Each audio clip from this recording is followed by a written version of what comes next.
अंधेरी रात थी।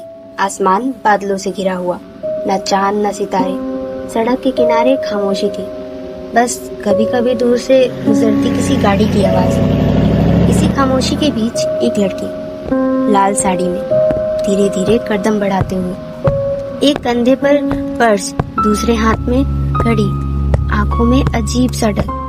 उसने अपने पर्स को दोनों हाथों से कस के पकड़ रखा था। रात और गहरी होती गई और उसके कदम तेज।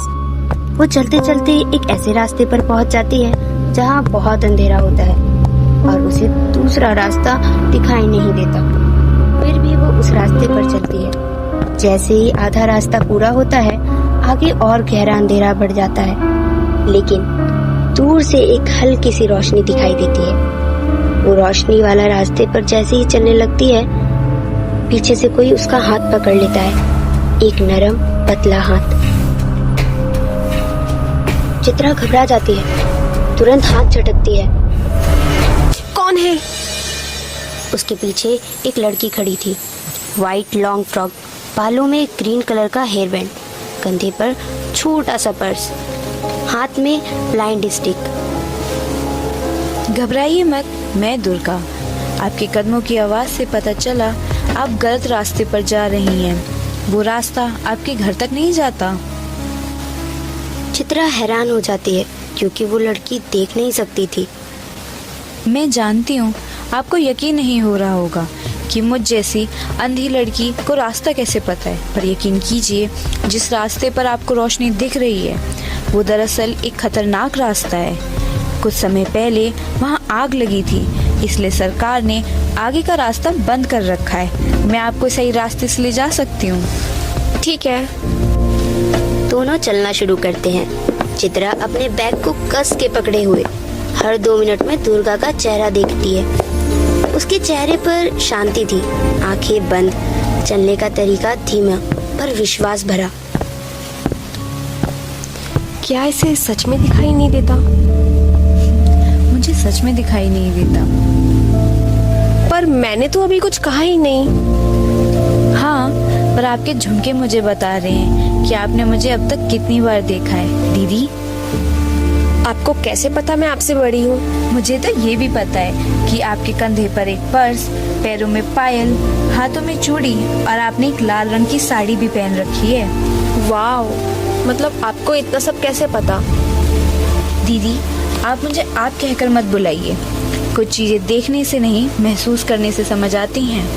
आपने जब पहली बार बोला था तब आपकी सांसों के साथ चूड़ी की हल्की खनखन मिली थी और झुमके की झनकार मुझे बता रही है कि आप किस दिशा में देख रही हैं। और लाल साड़ी?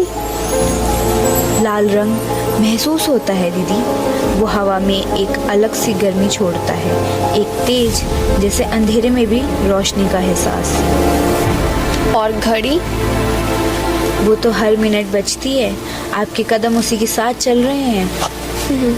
अब मुझे पूरा विश्वास है कि तुम मुझे सही रास्ते पे लेके जाओगी। थैंक यू दीदी, मुझ में विश्वास करने के लिए। वैसे ये मेरा पहला मौका है कि मैं किसी को रास्ता दिखा रही हूँ, वरना लोग मुझे रास्ता दिखाते हैं। अच्छा, ये तो मेरा भी पहली बार है कि कोई मुझे रास्ता दिखा रहा है। वाओ, ये तो बहुत अच्छी बात है। वैसे दीदी, आपने अपना नाम नहीं बताया। मेरा नाम चित्रा है, कुछ काम से इस तरफ आई थी। तो आपका काम हो गया? हाँ, लगभग। वैसे दीदी, क्या आप शादीशुदा हैं? हाँ, पर ये अचानक सवाल क्यों?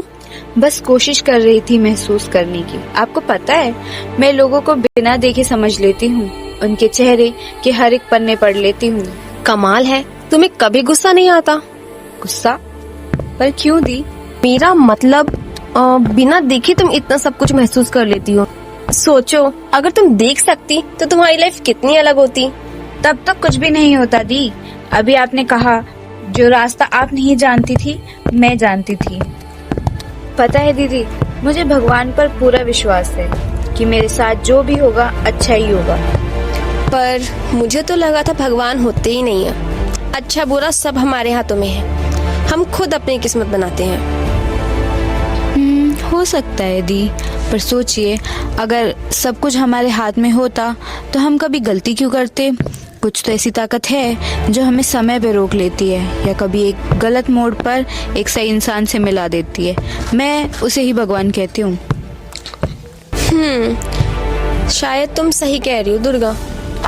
दोनों चलती जा रही थी, शांत, धीरे, एक अलग सुकून के साथ। बातें हल्की सी मुस्कान के साथ बह रही थी। रात का अंधेरा अब कम लगने लगा था। आसमान में चांद भी पूरा दिख रहा था। सितारे तो मानो बिखर गए हों आसमान में।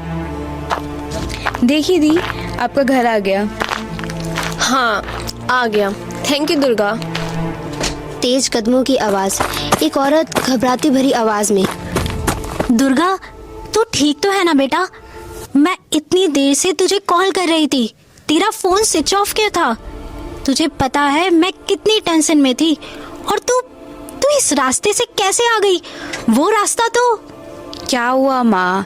मैं अभी चित्रा दीदी को यहाँ तक लेकर आई हूँ, इनसे मिलो। दुर्गा के सामने कोई नहीं था, सिर्फ एक खाली गली जहाँ रात का अंधेरा अब उतना गहरा नहीं था, लेकिन सामने की दुकान से एक रेडियो की आवाज सुनाई देती है। ध्यान दे, पुराने मिल रोड पर दोपहर 2 बजे बिजली का खंभा गिर गया था। कृपया उस रास्ते से गुजरने से बचें।